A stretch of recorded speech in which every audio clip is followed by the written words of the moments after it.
ಎಲ್ಲ ಆತ್ಮೀಯ ಸ್ಪರ್ಧಾರ್ಥಿಗಳಿಗೂ ಕೂಡ ಲೈನ್ಸ್ ಕರಿಯರ್ ಅಕಾಡೆಮಿಗೆ ಸ್ವಾಗತವನ್ನು ಕೊಡ್ತಾ, ಆತ್ಮೀಯ ಸ್ಪರ್ಧಾರ್ಥಿಗಳಿಗೆ ನಾವು ಇವತ್ತಿನ ದಿನ ಯಾವುದ್ರ ಬಗ್ಗೆ ತಿಳ್ಕೊಂಡಪ್ಪ ಅಂತಂದ್ರೆ ಜೀವಶಾಸ್ತ್ರ ಅಂತ ಬರುತ್ತಾ, ಬಯಾಲಜಿ ಅಂತ ಬರುತ್ತಾ, ವಿಜ್ಞಾನದ ಪ್ರಮುಖ ಶಾಖೆಗಳಲ್ಲಿ ಒಂದಾಗಿರುವಂಥ ವಿಜ್ಞಾನದ ಪ್ರಮುಖ ಶಾಖೆಗಳಲ್ಲಿ ರಸಾಯನಶಾಸ್ತ್ರ, ಜೀವಶಾಸ್ತ್ರ ಹಾಗೂ ಭೌತಶಾಸ್ತ್ರ ಅಂತ ಬರ್ತವೆ. ಅದರಲ್ಲಿ ಪ್ರಮುಖವಾಗಿರುವಂಥದ್ದು ಭೌತಶಾಸ್ತ್ರದ ಬಗ್ಗೆ ನಾವು ಸ್ಪಷ್ಟವಾಗಿ ತಿಳ್ಕೊಳ್ಳೋಣ ಅನ್ನುವಂಥ ಉದ್ದೇಶದಿಂದ ಇವತ್ತಿನ ಈ ವಿಡಿಯೋವನ್ನು ಪ್ರಾರಂಭಿಸ್ತಿದ್ದೀವಿ. ನಾವು ಈಗಾಗಲೇ ಹಿಂದಿನ ತರಗತಿಯಲ್ಲಿ ರಸಾಯನಶಾಸ್ತ್ರ ಸಂಬಂಧಿಸಿದಂತೆ ಅನೇಕ ಮಾಹಿತಿಗಳನ್ನು, ಅನೇಕ ವಿಷಯಗಳನ್ನು ಸ್ಪಷ್ಟವಾಗಿ ತಿಳ್ಕೊಂಡಿದ್ದೀವಿ.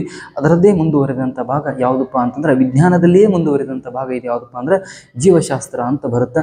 ಸ್ಪರ್ಧಾರ್ಥಿಗಳಿಗೆ ಮೊದಲಿಗೆ ಒಂದು ಕಿವಿ ಮಾತು ಏನಪ್ಪಾ ಅಂತಂದ್ರೆ, ಸ್ಪರ್ಧಾರ್ಥಿಗಳು ಓದಿ ಯಾವ ಥರ ಆಗಿರ್ತಾರೆ, ಡಿಪ್ರೆಸ್ಸಿಗೆ ಹೋಗಿರ್ತಾರಪ್ಪ ಅಂತಂದ್ರೆ, ಸ್ಪರ್ಧಾರ್ಥಿಗಳ ಪರಿಸ್ಥಿತಿ ಯಾವ ಥರ ಆಗಿರುತ್ತಪ್ಪ ಅಂತಂದ್ರೆ, ಅವರು ಅತ್ಯಂತ ಕೆಳಮಟ್ಟಕ್ಕೆ ಹೋಗಿಬಿಟ್ಟಿರ್ತಾರೆ. ಅಂದರೆ ಅವರ ಮಾನಸಿಕವಾಗಿ ಕುಗ್ಗಿರ್ತಾರೆ ಅನ್ನುವಂಥದ್ದನ್ನು ತಾವು ಸ್ಪಷ್ಟವಾಗಿ ತಿಳ್ಕೊಂಡಿರ್ಬೇಕು. ಆವಾಗ ಅವರಿಗೆ ಮೋಟಿವೇಶನ್ ಅನ್ನುವಂಥದ್ದು ಬಹಳ ಮುಖ್ಯವಾಗಿರುವಂಥದ್ದು ಅನ್ನುವಂಥದ್ದನ್ನು ತಾವು ತಿಳ್ಕೊಳ್ಬೇಕು. ಅದಕ್ಕೋಸ್ಕರ ಬಯಸಿದ್ದೆಲ್ಲವೂ ಜೀವನದಲ್ಲಿ ಸಿಕ್ಕಿಬಿಡುವುದಾದರೆ ಬಯಕೆಗೆ ಬೆಲೆ ಇಲ್ಲಿಂದ ಬರುತ್ತೆ ಅನ್ನುವಂಥದ್ದನ್ನು ನೋಡಬೇಕು. ಜೀವನದಲ್ಲಿ ನಾವು ಅಂದುಕೊಂಡಂತೆ ಯಾವುದೂ ಸಾಗುವುದಿಲ್ಲ, ಅಂದುಕೊಂಡಂತೆ ನಾವು ಸಾಗುವುದಿಲ್ಲ. ಅಂದುಕೊಳ್ಳುವುದು ಜೀವನವಲ್ಲ, ಹೊಂದಿಕೊಳ್ಳುವುದು ಜೀವನ ಅನ್ನುವಂಥದ್ದನ್ನು ತಾವು ತಿಳ್ಕೊಂಡಿರ್ಬೇಕು. ಪರಿಸ್ಥಿತಿಗೆ ತಕ್ಕಂತೆ ನಾವು ಹೊಂದಿಕೊಂಡಂತೆ ಹೋಗಬೇಕು. ಅದಕ್ಕೋಸ್ಕರ ಒಮ್ಮೆ ಹೂದೋಟದಲ್ಲಿ, ಒಮ್ಮೆ ಕೆಳತೋಟದಲ್ಲಿ, ಒಮ್ಮೆ ಹೂದೋಟದಲ್ಲಿ, ಒಮ್ಮೆ ಕೆಳತೋಟದಲ್ಲಿ, ಒಮ್ಮೆ ಶಾಸ್ತ್ರದಲ್ಲಿ, ಒಮ್ಮೆ ಸಂಗೀತದಲ್ಲಿ, ಒಮ್ಮೆ ಸಂಸಾರದಲ್ಲಿ, ಮತ್ತೊಮ್ಮೆ ಮೌನದಲ್ಲಿ ಬ್ರಹ್ಮಾನುಭವಿಯಾಗೋ ಮಂಕುತಿಮ್ಮ ಅಂತ ಡಿ.ವಿ.ಜಿ ಅವರು ಹೇಳ್ತಾರೆ. ಅದಕ್ಕೋಸ್ಕರ ಎಲ್ಲ ಪರಿಸ್ಥಿತಿಗೆ ತಕ್ಕಂತೆ, ಆ ಸ್ಥಿತಿಗಳಿಗೆ ತಕ್ಕಂತೆ ನಾವು ಮನಸ್ಥಿತಿಯನ್ನು ಕೂಡ ನಾವು ಹೊಂದಾಣಿಕೆ ಮಾಡಿಕೊಂಡು ಅಧ್ಯಯನವನ್ನು ಮಾಡುವಂಥದ್ದು ಬಹಳ ಮುಖ್ಯವಾಗಿರುವಂಥದ್ದು ಅನ್ನುವಂಥದ್ದನ್ನು ತಾವು ಸ್ಪಷ್ಟವಾಗಿ ತಿಳ್ಕೊಳ್ಬೇಕು. ಆತ್ಮೀಯ ಸ್ಪರ್ಧಾರ್ಥಿಗಳೇ, ನಾವು ಇವತ್ತು ಯಾವುದ್ರ ಬಗ್ಗೆ ತಿಳ್ಕೊಳಪ್ಪ ಅಂತಂದ್ರೆ ಜೀವಶಾಸ್ತ್ರ ಅಂತ ಬರುತ್ತಾ. ಕನ್ನಡದಲ್ಲಿ ಜೀವಶಾಸ್ತ್ರ ಅಂತಾರೆ, ಇಂಗ್ಲೀಷ್ದಲ್ಲಿ ಏನಂತಾರಪ್ಪ ಅಂದ್ರೆ ಬಯಾಲಜಿ ಅಂತ ಕರೀತಾರೆ ಅನ್ನೋಂಥದ್ದು ನೋಡ್ತೀವಿ ನಾವು. ಇದ್ರ ಬಗ್ಗೆ ಅತ್ಯಂತ ಇಂಪಾರ್ಟೆಂಟ್ ಆಗಿರುವಂಥದ್ದು, ಪರೀಕ್ಷೆಗೆ ಕೇಳಬಹುದಾಗಿರುವಂಥ ಇಂಪಾರ್ಟೆಂಟ್ ಪಾಯಿಂಟ್ಸ್ಗಳ ಬಗ್ಗೆ ನಾವು ಇವತ್ತು ಡಿಸ್ಕಷನ್ ಮಾಡ್ತಿದ್ದೀವಿ. ಇದು ಚಾಪ್ಟರ್ ವೈಸ್ ಅನ್ನೋಕ್ಕಿಂತಲೂ ತಾವುಗಳು ಯಾವ ರೀತಿಯಾಗಿ ನೆನಪಿಟ್ಕೊಳ್ಬೇಕು, ಯಾವ ವಿಷಯದ ಮೇಲೆ ಜಾಸ್ತಿ ಓದುವಾಗ ಫೋಕಸ್ ಮಾಡಬೇಕು ಅನ್ನುವಂಥದ್ದನ್ನು ತಮಗೆ ಸ್ಪಷ್ಟವಾದ ಚಿತ್ರಣವನ್ನು ಕೊಡಬೇಕು ಅನ್ನುವಂಥ ಉದ್ದೇಶದಿಂದ ಇವತ್ತಿನ ಈ ವಿಡಿಯೋವನ್ನು ಪ್ರಾರಂಭಿಸ್ತಿದ್ದೀವಿ. ಮೊದಲಿಗೆ ನಾವು ಜೀವಶಾಸ್ತ್ರದ ಬಗ್ಗೆ ಸಂಪೂರ್ಣವಾದ ಮಾಹಿತಿಯನ್ನು ತಿಳಿದುಕೊಳ್ಳೋಣ. ಜೀವಶಾಸ್ತ್ರ ಎಂದರೇನು, ಜೀವಶಾಸ್ತ್ರದ ಬಗ್ಗೆ ಯಾವ್ಯಾವ ವಿಷಯಗಳು ಬರ್ತಾವೆ ಜೀವಶಾಸ್ತ್ರದಲ್ಲಿ ಅನ್ನುವಂಥದ್ದನ್ನು ನಾವು ತಿಳ್ಕೊಳ್ಳೋದು ಬಹಳ ಇಂಪಾರ್ಟೆಂಟ್ ಅನ್ನುವಂಥದ್ದನ್ನು ತಾವು ತಿಳ್ಕೋಬೇಕು. ಜೀವಿಗಳನ್ನು ಪ್ರಮುಖವಾಗಿ ಪ್ರಾಣಿಗಳು ಮತ್ತು ಸಸ್ಯಗಳೆಂಬ ಎರಡು ವಿಭಾಗಗಳಾಗಿ ಮಾಡಲಾಗಿದೆ ಅನ್ನುವಂಥದ್ದು ಮೊದಲನೇ ಪಾಯಿಂಟ್. ನಾವು ಜೀವಿಗಳನ್ನು ಪ್ರಾಣಿಗಳು ಮತ್ತು ಸಸ್ಯಗಳು ಅಂತ ಎರಡು ಭಾಗಗಳನ್ನಾಗಿ ಮಾಡ್ತೀವಿ. ಸಸ್ಯಗಳಿಗೆ ಜೀವ ಇದೆಯಾ ಅನ್ನುವಂಥದ್ದನ್ನು ಕ್ವಶನ್ ನಮ್ಮ ಮನಸ್ಸಿನಲ್ಲಿ ಮೊದಲಿಗೆ ಸ್ಪಷ್ಟವಾಗಿರಬೇಕು. ಸಸ್ಯಗಳಿಗೆ ಜೀವ ಇದೆ, ಸಸ್ಯಗಳಿಗೆ ಜೀವ ಇದೆ ಅನ್ನುವಂಥದ್ದನ್ನು ತಾವು ಸ್ಪಷ್ಟವಾಗಿ ತಿಳ್ಕೋಬೇಕು. ಪ್ರಾಣಿಗಳು ಮತ್ತು ಸಸ್ಯಗಳೆಂದು ಎರಡು ವಿಭಾಗಗಳಾಗಿ ನಾವು ಅಧ್ಯಯನಕ್ಕೋಸ್ಕರ ವಿಂಗಡಣೆಯನ್ನು ಮಾಡ್ತೀವಿ ಅನ್ನುವಂಥದ್ದನ್ನು ತಾವು ತಿಳ್ಕೋಬೇಕು. ನೆಕ್ಸ್ಟ್ ಯಾವುದಪ್ಪ ಅಂತಂದ್ರೆ ಸಸ್ಯಗಳು ಅಂತ ಬರ್ತಾವೆ. ಸಸ್ಯಗಳು ದ್ಯುತಿ ಸಂಶ್ಲೇಷಣೆಯ ಮೂಲಕ ತಮ್ಮ ಆಹಾರವನ್ನು ತಯಾರಿಸಿಕೊಳ್ಳುತ್ತವೆ ಅನ್ನೋದು ನೋಡ್ತೀವಿ. ಇದ್ರ ಬಗ್ಗೆ ಮೊದಲಿಗೆ ತಾವು ತಿಳ್ಕೊಳ್ಬೇಕಾಗಿರೋದು ಯಾವುದಪ್ಪ ಅಂತಂದ್ರೆ ದ್ಯುತಿ ಸಂಶ್ಲೇಷಣೆ ಅಂತ ಬರುತ್ತೆ. ದ್ಯುತಿ ಸಂಶ್ಲೇಷಣೆ ಅಂದ್ರೆ ಏನಪ್ಪಾ ಅಂತಂದ್ರೆ ಸಸ್ಯಗಳು ತಮ್ಮ ಆಹಾರವನ್ನು ತಾವೇ ತಯಾರಿಸಿಕೊಳ್ಳುವಂಥ ಒಂದು ಪ್ರಕ್ರಿಯೆ ಏನೈತಲ್ಲ, ಅದಕ್ಕೆ ಏನಂತಾರಪ್ಪ ಅಂದ್ರೆ ದ್ಯುತಿ ಸಂಶ್ಲೇಷಣೆ ಅಂತ ಕರೀತಾರೆ. ಇಂಗ್ಲೀಷ್ದಾಗ ಏನಂತಾರಪ್ಪ ಅಂದ್ರೆ ಫೋಟೋಸಿಂಥೆಸಿಸ್ ಅಂತ ಕರೀತಾರೆ. ಏನಂತಾರು ಇಂಗ್ಲೀಷ್ದಲ್ಲಿ ಫೋಟೋಸಿಂಥೆಸಿಸ್ ಅಂತ ಕರೀತಾರೆ. ಸಸ್ಯಗಳು ತಮ್ಮ ಆಹಾರವನ್ನು ಹೇಗೆ ತಾವೇ ತಯಾರಿಸಿಕೊಳ್ಳುತ್ತವೆ ಅನ್ನುವಂಥ ಪ್ರಶ್ನೆ ನಮ್ಮ ಮನಸ್ಸಿನಲ್ಲಿ ಮೂಡಿದಾಗ ಯಾವ ಥರ ಸಸ್ಯಗಳು ತಮ್ಮ ಆಹಾರವನ್ನು ತಯಾರಿಸಿಕೊಳ್ತಾವಪ್ಪ ಅಂತಂದ್ರೆ ಬೇರಿನ ಮೂಲಕ ನೀರನ್ನು ಹೀರಿಕೊಳ್ಳುತ್ತವೆ. ಮತ್ತು ಅದೇ ರೀತಿಯಾಗಿ ಎಲೆಗಳ ಪತ್ರರಂಧ್ರಗಳ ಮೂಲಕ, ಪತ್ರರಂಧ್ರಗಳಿಗೆ ಏನಂತಾರಪ್ಪ ಅಂದ್ರೆ ಸ್ಟೊಮ್ಯಾಟೊ ಅಂತ ಕರೀತಾರೆ, ಇಂಗ್ಲೀಷ್ನ ಸ್ಟೊಮ್ಯಾಟೊ ಅಂತ ಕರೀತಾರೆ. ಪತ್ರರಂಧ್ರಗಳ ಮೂಲಕ ಕಾರ್ಬನ್ ಡೈಆಕ್ಸೈಡನ್ನು ಹೀರಿಕೊಳ್ತಾವ. ಈ ಥರನಾಗಿ ಏನು ನೀರು, ಕಾರ್ಬನ್ ಡೈಆಕ್ಸೈಡ್ ಮತ್ತು ಪ್ರಕೃತಿಯಲ್ಲಿ ಸಿಗುವಂಥ ಸೂರ್ಯನ ಬೆಳಕನ್ನು ಬಳಸಿಕೊಂಡು, ಖನಿಜ ಲವಣಾಂಶಗಳನ್ನು ಬಳಸಿಕೊಂಡು ಸಸ್ಯಗಳು ತಮ್ಮ ಆಹಾರವನ್ನು ತಾವೇ ತಯಾರಿಸಿಕೊಳ್ಳುತ್ತವೆ.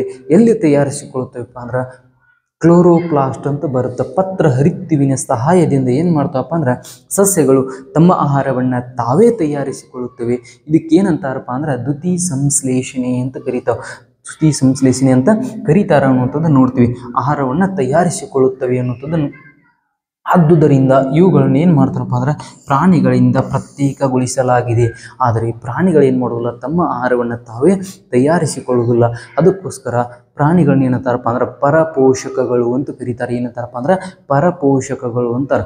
ಪರಪೋಷಕಗಳು ಅಂದ್ರೆ ಏನಪ್ಪಾ ಅಂದ್ರೆ ಆಹಾರಕ್ಕಾಗಿ ಇನ್ನೊಂದರ ಮೇಲೆ, ಇನ್ನೊಂದು ಜೀವಿಯ ಮೇಲೆ ಅವಲಂಬನೆಯಾಗಿರುವಂತಹ ಜೀವಿಗಳನ್ನ ಏನಂತಾರಪ್ಪ ಅಂದ್ರೆ ಪರಪೋಷಕಗಳು ಅಂತಾರೆ. ಅದರ ಸಸ್ಯಗಳನ್ನ ಏನಂತಾರಪ್ಪ ಅಂತಂದ್ರೆ ಸ್ವಪೋಷಕಗಳು ಅಂತ ಕರೀತಾರೆ. ಸಸ್ಯಗಳನ್ನ ಏನಂತಾರಪ್ಪ ಅಂದ್ರೆ ಸ್ವಪೋಷಕಗಳು. ಸ್ವಪೋಷಕಗಳು ಅಂದರೆ ತಮಗೆ ಬೇಕಾಗಿರುವಂಥ ಆಹಾರವನ್ನು ಸಸ್ಯಗಳು ತಾವೇ ತಯಾರಿಸಿಕೊಳ್ಳುತ್ತವೆ. ಅದಕ್ಕೋಸ್ಕರ ಸಸ್ಯಗಳನ್ನು ನಾವು ಏನಂತೀವಪ್ಪ ಅಂತಂದ್ರೆ ಸ್ವಪೋಷಕಗಳು ಅಂತ ಕರಿತೀವಿ. ಸ್ವಪೋಷಕಗಳು ಪರಪೋಷಕಗಳ ಮಧ್ಯೆ ವ್ಯತ್ಯಾಸ ತಮಗೆ ಸ್ಪಷ್ಟವಾಗಿ ಗೊತ್ತಿರಬೇಕು ಅನ್ನುವಂಥದ್ದು ನೋಡ್ತೀವಿ. ದ್ಯುತಿ ಸಂಶ್ಲೇಷಣೆಯ ಮೇಲೆ ಅನೇಕ ರೀತಿಯಾಗಿರುವಂಥ ಕ್ವಶನ್ಸ್ಗಳನ್ನು ಕೇಳುವ ಸಾಧ್ಯತೆ ಇರುತ್ತದೆ. ನಾವು ಹಿಂದಿನ ತರಗತಿಯಲ್ಲಿ ರಸಾಯನಶಾಸ್ತ್ರದಲ್ಲಿ ನೋಡುವ ಸಮಯದಲ್ಲಿ ನೋಡಿದ್ದೀವಿ, ದ್ಯುತಿ ಸಂಶ್ಲೇಷಣೆ ಕ್ರಿಯೆ ಯಾವುದಪ್ಪ ಅಂದ್ರೆ ಒಂದು ರಾಸಾಯನಿಕ ಬದಲಾವಣೆಯಾಗಿದೆ ಅನ್ನುವಂಥದ್ದು ನೋಡಿದ್ವಿ. ಭೌತ ಬದಲಾವಣೆ, ರಾಸಾಯನಿಕ ಬದಲಾವಣೆ ನೋಡುವಾಗ ಇದು ಕಾನ್ಸೆಪ್ಟ್ ಬಂದಿತ್ತು. ಯಾವುದಪ್ಪ ಅಂದ್ರೆ ದ್ಯುತಿ ಸಂಶ್ಲೇಷಣೆ ಒಂದು ರಾಸಾಯನಿಕ ಬದಲಾವಣೆಯಾಗಿದೆ, ಕೆಮಿಕಲ್ ಚೇಂಜಸ್ ಆಗಿದೆ ಅನ್ನೋದು ನೋಡ್ತೀವಿ. CO2 ಅಂದ್ರೆ ಮತ್ತು H2O ಇದನ್ನೆಲ್ಲವನ್ನು ಬಳಸ್ಕೊಂಡು ಏನು ಮಾಡ್ತಪ್ಪ ಅಂದ್ರೆ ಆಕ್ಸಿಜನನ್ನು ಕೊಡುತ್ತಾವೆ ಮತ್ತು ಈ ಕಡೆ ಒಂದು ಕಡೆ ಗ್ಲೂಕೋಸನ್ನು ಕೊಡ್ತಾವೆ. ಈ ಥರ ಸಸ್ಯಗಳು ತಮ್ಮ ಆಹಾರವನ್ನು ತಾವೇ ತಯಾರಿಸಿಕೊಳ್ಳುವಂಥ ಕ್ರಿಯೆಗೆ ಏನಂತಾರಪ್ಪ ಅಂದ್ರೆ ದ್ಯುತಿ ಸಂಶ್ಲೇಷಣೆ, ಫೋಟೋಸಿಂಥೆಸಿಸ್ ಎಂದು ಕರೆಯುತ್ತಾರೆ ಅನ್ನುವಂಥದ್ದು ನೋಡ್ತೀವಿ.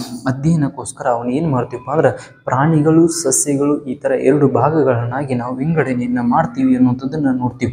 ಅದಕ್ಕೋಸ್ಕರ ಸಸ್ಯ ಮತ್ತು ಪ್ರಾಣಿಗಳೆರಡರ ಗುಣಗಳನ್ನು ಹೊಂದಿರುವಂಥದ್ದು ಒಂದು ಜೀವಿ ಐತಿ. ಸಸ್ಯಗಳು ಪ್ರಾಣಿಗಳು ಅಂತ ನಾವೆರಡು ವಿಭಾಗಗಳಾಗಿ ವಿಂಗಡಿಸಿದರೂ ಕೂಡ ಇದು ಸಸ್ಯವೋ ಪ್ರಾಣಿಯೋ ಅಂತ ಎರಡೂ ಲಕ್ಷಣಗಳನ್ನು ಹೊಂದಿರುವಂಥ ಒಂದು ಜೀವಿ ಐತಿ. ಆ ಜೀವಿ ಹೆಸರು ಏನಪ್ಪ ಅಂತಂದ್ರೆ ಇಂಪಾರ್ಟೆಂಟ್ ಭಾಳ ಕೇಳ್ತಾನೆ ಎಕ್ಸಾಮ್ದಾಗ, ಯುಗ್ಲೀನಾ ಅಂತ ಬರುತ್ತೆ. ಯುಗ್ಲೀನಾದ ಒಂದು ಚಿತ್ರಣವನ್ನು ನಾವಿಲ್ಲಿ ತೋರಿಸಿದ್ದೀವಿ. ಯುಗ್ಲೀನಾದ ಚಿತ್ರಣವನ್ನು ತಾವುಗಳು ನೋಡ್ಬೋದು ಅತ್ಯಂತ ಸ್ಪಷ್ಟವಾಗಿ. ಇದು ಪ್ರಾಣಿಗಳ ಥರ ಚಲನೆಯನ್ನು ಮಾಡ್ತದೆ.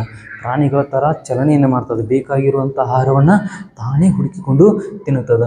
ಆದರೆ ಫೋಟೋಸಿಂಥೆಸಿಸ್ ಅಂದರೆ ದ್ಯುತಿ ಸಂಶ್ಲೇಷಣೆಯ ಮೂಲಕ ತನ್ನ ಆಹಾರವನ್ನು ತಾನೇ ತಯಾರಿಸಿಕೊಳ್ತದೆ. ಅದಕ್ಕೋಸ್ಕರ ನಾವು ಇದನ್ನು ಏನಂತೀವಪ್ಪ ಅಂದ್ರೆ ಸಸ್ಯ ಮತ್ತು ಪ್ರಾಣಿಗಳ ಎರಡೂ ಲಕ್ಷಣವನ್ನು ಹೊಂದಿರುವಂಥದ್ದು ಯಾವುದಪ್ಪ ಅಂತಂದ್ರೆ ಯುಗ್ಲೀನಾ ಅಂತ ಬರುತ್ತೆ. ಇದು ಸಸ್ಯ ಮತ್ತು ಪ್ರಾಣಿ ಜೀವಕೋಶಗಳು ಎರಡೂ ಲಕ್ಷಣಗಳನ್ನು ಹೊಂದಿರುವಂಥದ್ದು ಯಾವುದಪ್ಪ ಅಂದ್ರೆ ಯುಗ್ಲೀನಾ ಅಂತ ಬರುತ್ತೆ. ಅದಕ್ಕೋಸ್ಕರ ತಾವು ಸ್ಪಷ್ಟವಾಗಿ ತಿಳ್ಕೊಂಡಿರ್ಬೇಕು ಆಲ್ರೆಡಿ. ನೆಕ್ಸ್ಟ್ ಬರುವಂಥದ್ದು ಯಾವುದಪ್ಪ ಅಂತಂದ್ರೆ ನಾವು ಅತ್ಯಂತ ಸ್ಪಷ್ಟವಾಗಿ ನೋಡೋದು ಜೀವಕೋಶದಲ್ಲಿ 3 ಭಾಗಗಳನ್ನು ಒಳಗೊಂಡಿರುತ್ತದೆ. ಜೀವಕೋಶದಲ್ಲಿ ಅನೇಕ ಭಾಗಗಳು ಬರ್ತಾವೆ, ಸಬ್ ಡಿವಿಷನ್ ಭಾಗಗಳು ಭಾಳ ಬರ್ತವೆ.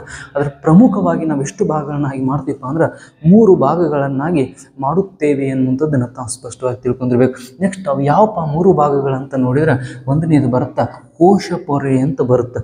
ಒಂದನೇದು ಯಾವುದು ಕೋಶ ಪೊರೆ ಅಂತ ಬರುತ್ತೆ. ಎರಡನೇದು ಯಾವುದಪ್ಪ ಅಂದ್ರೆ ಕೋಶ ರಸ ಅಂತ ಬರುತ್ತೆ. ಮೂರನೇದು ಯಾವುದಪ್ಪ ಅಂದ್ರೆ ಕೋಶ ಕೇಂದ್ರ ಅಂತ ಬರುತ್ತೆ. ಕೋಶ ಪೊರೆ, ಕೋಶ ರಸ ಮತ್ತು ಕೋಶ ಕೇಂದ್ರ ಅಂತ ಬರುತ್ತೆ. ನಾವು ಇಲ್ಲಿ ಚಿತ್ರಣದಲ್ಲಿ ತೋರಿಸಿದ್ದೀವಿ. ಜೀವಕೋಶದ ಒಂದು ಚಿತ್ರಣದಲ್ಲಿ ಮೊದಲಿಗೆ ಯಾವುದಪ್ಪ ಅಂದ್ರೆ ಮೇಲ್ಗಡೆ ಇರುವಂಥದ್ದು ಕೋಶ ಪೊರೆ ಅಂತ ಬರುತ್ತೆ. ಇನ್ನು ಕೋಶ ದ್ರವ್ಯ ಅಂತ ಬರುತ್ತೆ. ನೆಕ್ಸ್ಟ್ ಯಾವುದಪ್ಪ ಅಂದ್ರೆ ಕೋಶ ದ್ರವ್ಯ. ಈ ಒಳಗಡೆ ಇರುವಂಥ ಕೋಶದ ಒಳಗಡೆ ಇರುವಂಥ ಒಂದು ರಸ ಏನಂತಾರಲ್ಲ ಆ ದ್ರವ್ಯವನ್ನು ಏನಂತೀವಪ್ಪ ಅಂದ್ರೆ ಕೋಶ ದ್ರವ್ಯ ಅಂತೀವಿ. ಕೋಶ ದ್ರವ್ಯ ಅಂದ್ರೂ ಒಂದು, ಕೋಶ ರಸ ಅಂದ್ರೂ ಒಂದು.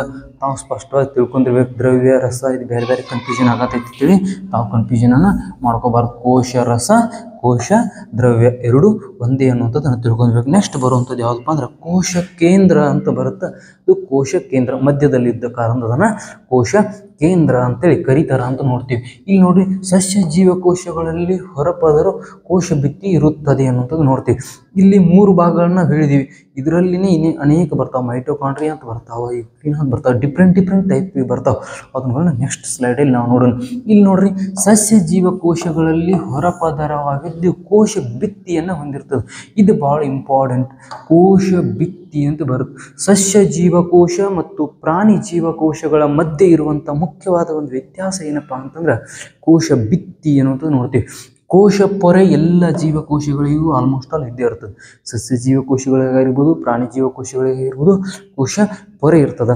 ಆದರೆ ಕೋಶ ಪೊರೆಯ ಮೇಲ್ಗಡೆ ಒಂದು ಗಡುಸಾದ ಒಂದು ಪದರ ಇರ್ತದೆ. ಅದಕ್ಕೆ ಏನಂತಾರಪ್ಪ ಅಂತಂದ್ರೆ ಕೋಶ ಭಿತ್ತಿ ಅಂತ ಕರೀತಾರೆ. ಈ ಕೋಶ ಭಿತ್ತಿ ಸಸ್ಯ ಜೀವಕೋಶಗಳಲ್ಲಿ ಮಾತ್ರ ಕಂಡು ಬರ್ತದ. ಪ್ರಾಣಿ ಜೀವಕೋಶಗಳಲ್ಲಿ ಯಾವುದೇ ಕಾರಣಕ್ಕೂ ಕೋಶ ಭಿತ್ತಿ ಕಂಡು ಬರುವುದಿಲ್ಲ ಅನ್ನೋದನ್ನು ತಾವು ತಿಳ್ಕೋಬೇಕು.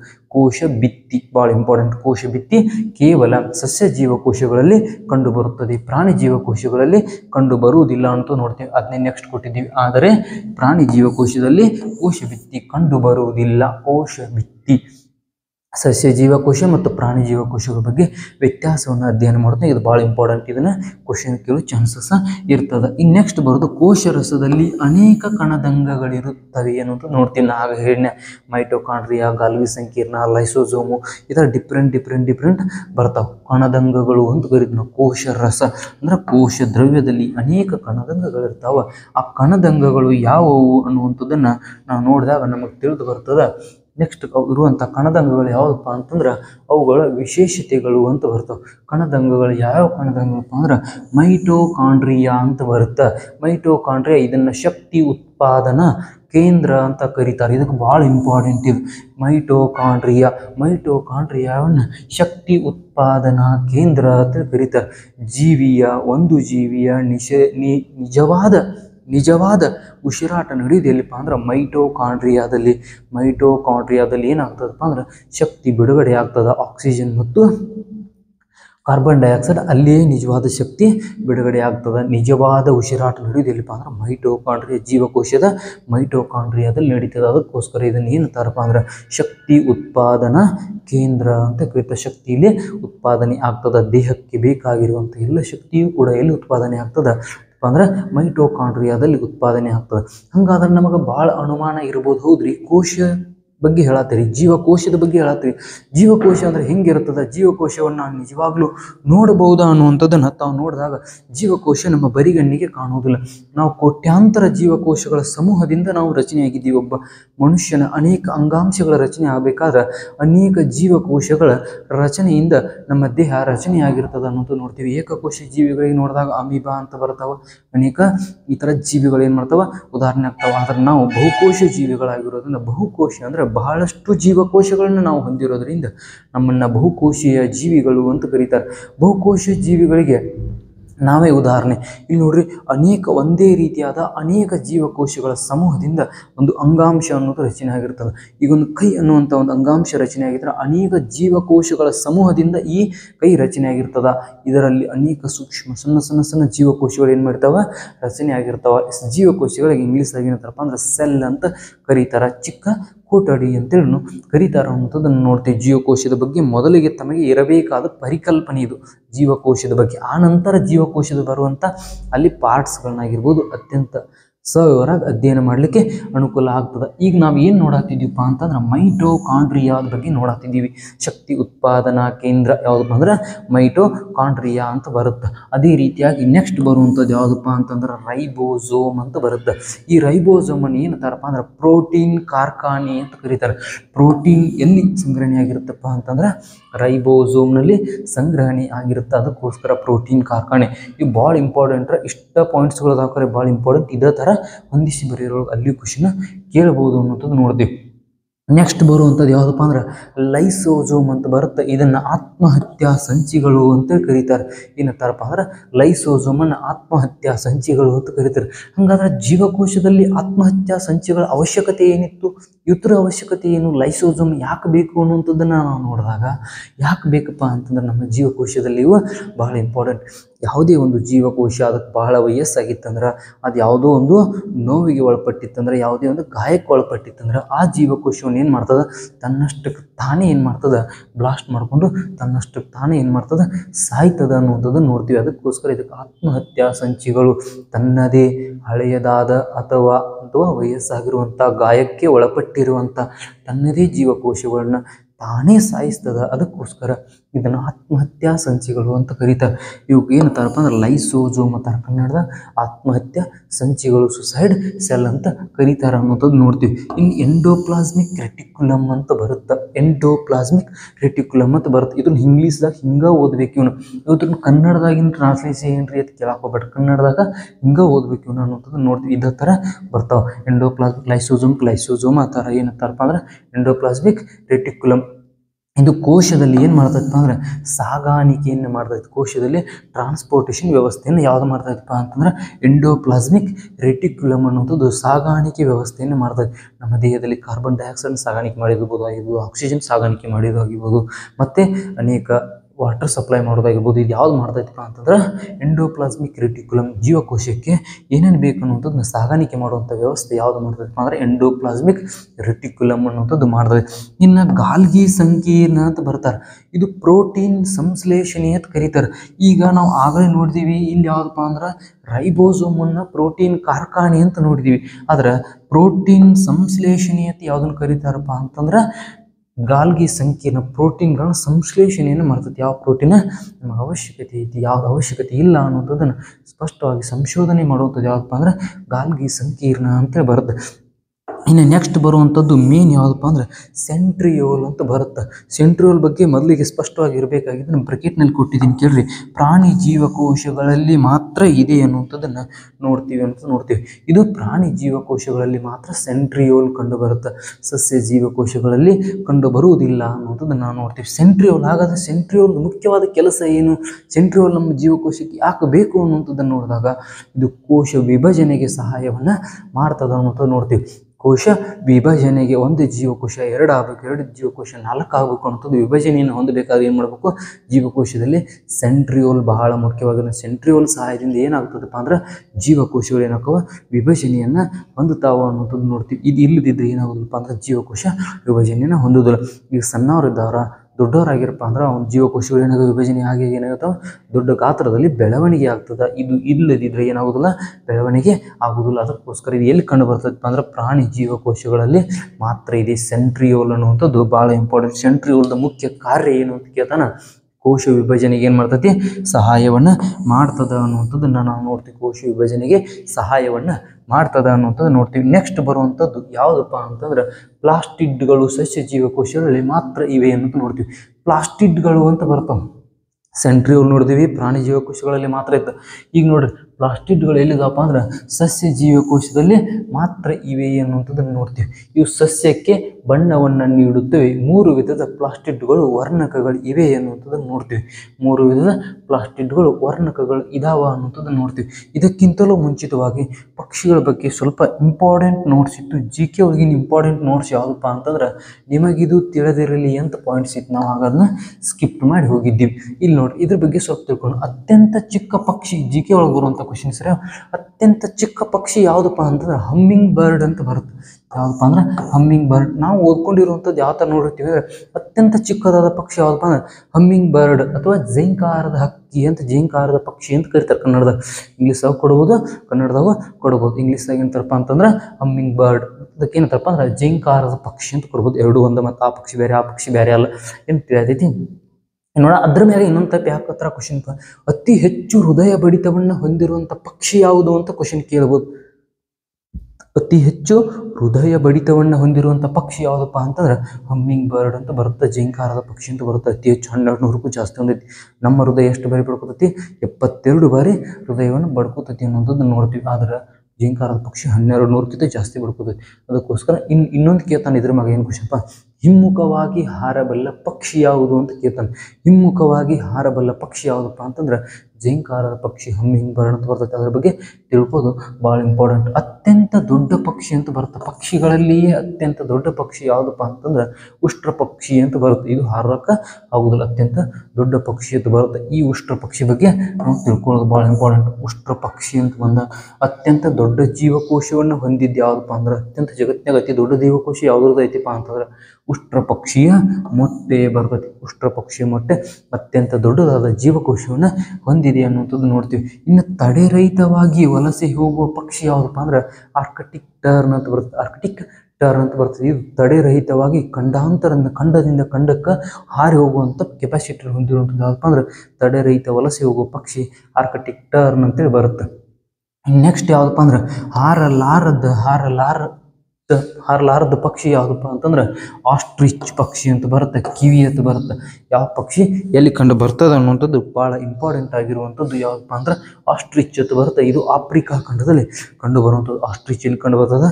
ಆಫ್ರಿಕಾದಲ್ಲಿ ಕಂಡು ಬರ್ತದೆ. ಇನ್ನು ನ್ಯೂಜಿಲ್ಯಾಂಡ್ನಲ್ಲಿ ಕಂಡು ಬರ್ತದೆ ಯಾವುದಪ್ಪ ಅಂದ್ರೆ ಕಿವಿ. ನಾವು ಕ್ರಿಕೆಟ್ ನೋಡಿದಾಗಾರು ಹೇಳ್ತಿರ್ತಾರೆ, ಕಮೆಂಟ್ ಮಾಡೋದನ್ನ ಹೇಳ್ತಿರ್ತಾರೆ, ಕಿವೀಸ್ ಪಡೆ ಅಂತ ಹೇಳ್ತಿರ್ತಾರೆ. ಅಂದ್ರೆ ನ್ಯೂಜಿಲ್ಯಾಂಡ್ನಲ್ಲಿ ಮಾತ್ರ ಕಂಡು ಬರುವಂಥ ಪಕ್ಷಿ ಯಾವುದಪ್ಪ ಅಂದ್ರೆ ಕಿವಿ ಅನ್ನುವಂಥ ಪಕ್ಷಿದು ಹಾರಲಿಕ್ಕೆ ಆಗ್ಲಾರ್ದಂಥ ಪಕ್ಷಿ. ಏಮು ಅಂತ ಬರುತ್ತೆ, ಆಸ್ಟ್ರೇಲಿಯಾದಲ್ಲಿ ಕಂಡು ಬರ್ತದೆ ಅನ್ನೋದು ನೋಡ್ತೀವಿ. ಏಮು ಎಲ್ಲಿ ಬರ್ತೈತೆ ಅಂದ್ರೆ ಆಸ್ಟ್ರೇಲಿಯಾ ಖಂಡದಲ್ಲಿ ಕಂಡು ಬರ್ತದೆ. ಆಸ್ಟ್ರೇಲಿಯಾ ಖಂಡ ಅಂತ ಬಂದಾಗ ಅತ್ಯಂತ ಚಿಕ್ಕದಾದ ಖಂಡ ಯಾವುದು ಅಂತ ಕೇಳಿದ್ರೆ ಆಸ್ಟ್ರೇಲಿಯಾ ಅಂತ ನಾವು ನೋಡ್ತೀವಿ. ಇನ್ನು ನೆಕ್ಸ್ಟ್ ಯಾವುದಪ್ಪ ಅಂದ್ರೆ ಪೆಂಗ್ವಿನ್ ಅಂತ ಬರುತ್ತೆ.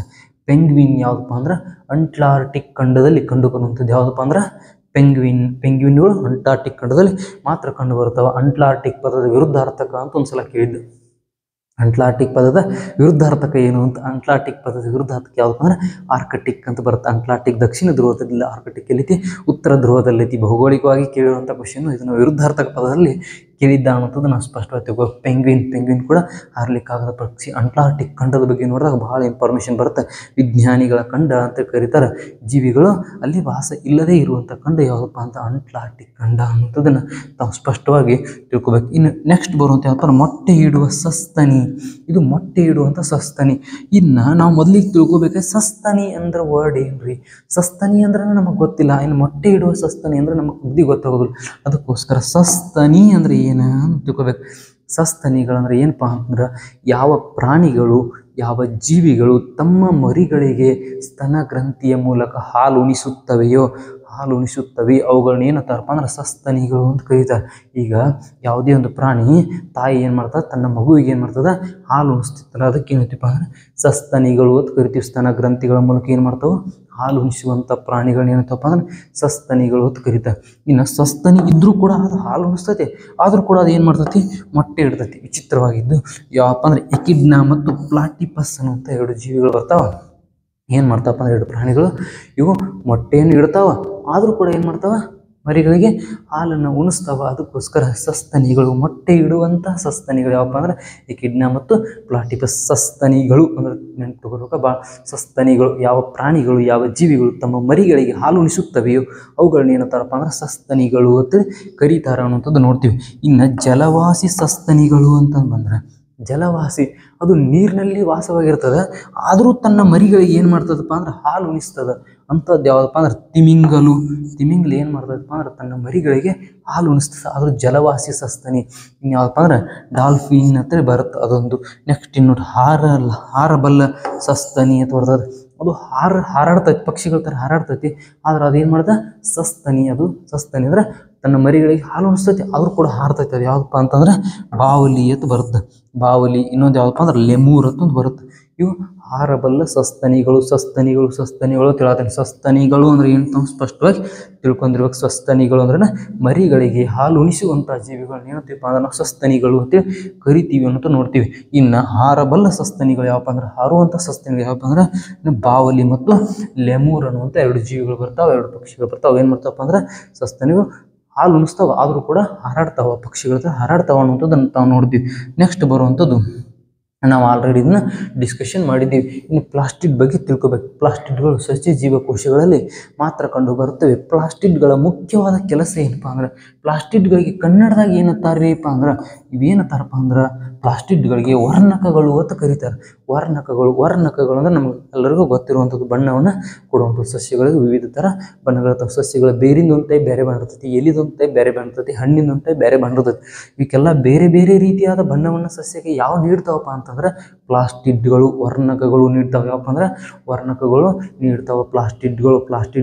ಪ್ರಾಣಿ ಜೀವಕೋಶದಲ್ಲಿ ಕಂಡು ಬರ್ತಾವೆ ಅನ್ನೋದು ನೋಡಿದಾಗ, ಪ್ರಾಣಿ ಜೀವಕೋಶಗಳಲ್ಲಿ ಪ್ಲಾಸ್ಟಿಡ್ಗಳು ಕಂಡು ಬರುವುದಿಲ್ಲ, ಕೇವಲ ಸಸ್ಯ ಜೀವಕೋಶದಲ್ಲಿ ಮಾತ್ರ ಪ್ಲಾಸ್ಟಿಡ್ಗಳು ಕಂಡು ಬರ್ತಾವೆ. ಹಾಗಾದ್ರೆ ಪ್ಲಾಸ್ಟಿಡ್ಗಳು ಎಲ್ಲವನ್ನು ಒಂದೇ ಏನು ಮಾಡ್ತೀವ, ಇಲ್ಲ, ಪ್ಲಾಸ್ಟಿಡ್ಗಳನ್ನ ಮತ್ತೆ 3 ಭಾಗಗಳನ್ನಾಗಿ ವಿಂಗಡಣೆಯನ್ನು ಮಾಡ್ತೀವಿ. ಅವು ಯಾವಪ್ಪ ಅಂತಂದ್ರೆ ಕ್ಲೋರೋಪ್ಲಾಸ್ಟ್ ಅಂತ ಬರುತ್ತೆ. ಪ್ರಪ್ರಥಮ ಬಾರಿಗೆ ಯಾವುದಪ್ಪ ಅಂದ್ರೆ ಕ್ಲೋರೋಪ್ಲಾಸ್ಟ್ ಬರುತ್ತೆ, ಎಲೆಗಳಲ್ಲಿ ಕಂಡು ಬರುತ್ತದೆ ಅನ್ನೋದು ನೋಡ್ತೀವಿ. ಇದಕ್ಕೆ ಕ್ಲೋರೋಪ್ಲಾಸ್ಟ್ ಕನ್ನಡದಾಗ ಏನಂತಾರಪ್ಪ ಅಂದ್ರೆ ಪತ್ರ ಹರಿತ್ತು ಅಂತ ಕರೀತಾರೆ. ಕನ್ನಡದಾಗ ಏನಂತಾರೆ?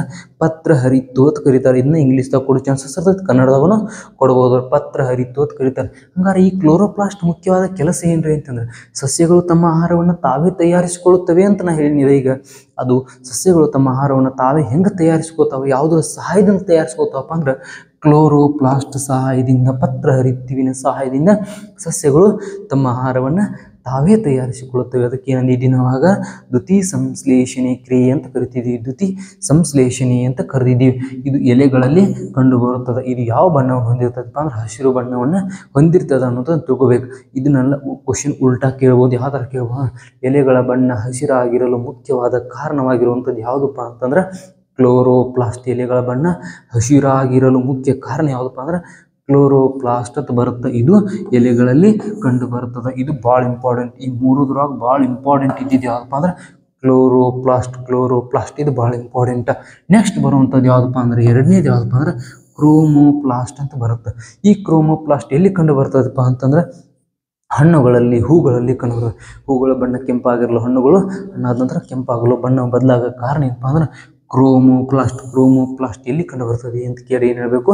ಹಣ್ಣುಗಳಲ್ಲಿ ಕಂಡು ಬರ್ತದೆ ಅನ್ನೋದು ನೋಡ್ತೀವಿ. ನೆಕ್ಸ್ಟ್ ಬರುವಂಥದ್ದು ಯಾವುದಪ್ಪ ಅಂತಂದ್ರೆ ಲ್ಯೂಕೋಪ್ಲಾಸ್ಟ್ ಅಂತ ಬರುತ್ತೆ. ಯಾವುದಪ್ಪ ಅಂದ್ರೆ ಲ್ಯೂಕೋಪ್ಲಾಸ್ಟ್. ಇದು ಎಲ್ಲಿ ಕಂಡು ಬರ್ತದಪ್ಪ ಅಂದ್ರೆ ಬೇರುಗಳಲ್ಲಿ ಕಂಡು ಬರುವಂಥದ್ದು ಯಾವುದಪ್ಪ ಅಂದ್ರೆ ಲ್ಯೂಕೋಪ್ಲಾಸ್ಟ್ ಅಂತ ನೋಡ್ತೀವಿ. ಬೇರುಗಳು ಬಿಳಿ ಬಣ್ಣದನ್ನು ಹೊಂದಿರ್ತಾವೆ. ಅವಕ್ಕೆ ಆ ಥರ ಬಣ್ಣವನ್ನು ಹೊಂದಿರಲಿಕ್ಕೆ ಕಾರಣ ಏನಪ್ಪ ಅಂದ್ರೆ ಲ್ಯೂಕೋಪ್ಲಾಸ್ಟ್. ಯಾವಲ್ಲೇ ಬೇರುಗಳು ಏನಾರ ಹಸಿರಿದ್ರೆ ಅಲ್ಲಿ ಇರ್ತೈತಿ ಕ್ಲೋರೋಪ್ಲಾಸ್ಟ್ ಇರ್ತೈತಿ. ಬಟ್ ಬಿಳಿ ಬಣ್ಣವನ್ನು ಹೊಂದಿರ್ತಾವಲ್ಲ ಅದಕ್ಕೆ ಅಲ್ಲಿ ಏನಿರ್ತೈತಪ್ಪ ಅಂದ್ರೆ ಲ್ಯೂಕೋಪ್ಲಾಸ್ಟ್. ಮೂರು ವರ್ಣಗಳು ಭಾಳ ಇಂಪಾರ್ಟೆಂಟ್ ಅಂತ: ಕ್ಲೋರೋಪ್ಲಾಸ್ಟ್, ಕ್ರೋಮೋಪ್ಲಾಸ್ಟ್ ಆ್ಯಂಡ್ ಲ್ಯೂಕೋಪ್ಲಾಸ್ಟ್. ಇದು ಎಲೆಗಳಲ್ಲಿ ಕಂಡು ಬರ್ತದೆ. ಇದು ಹಣ್ಣು ಹೂಗಳಲ್ಲಿ ಕಂಡು ಬರ್ತದೆ. ನೆಕ್ಸ್ಟ್ ಲ್ಯೂಕೋಪ್ಲಾಸ್ಟ್ ಬೇರುಗಳಲ್ಲಿ ಕಂಡು ಬರ್ತದೆ ಅನ್ನೋದನ್ನು ತಾವು ತಿಳ್ಕೊಂಡಿರ್ಬೇಕು.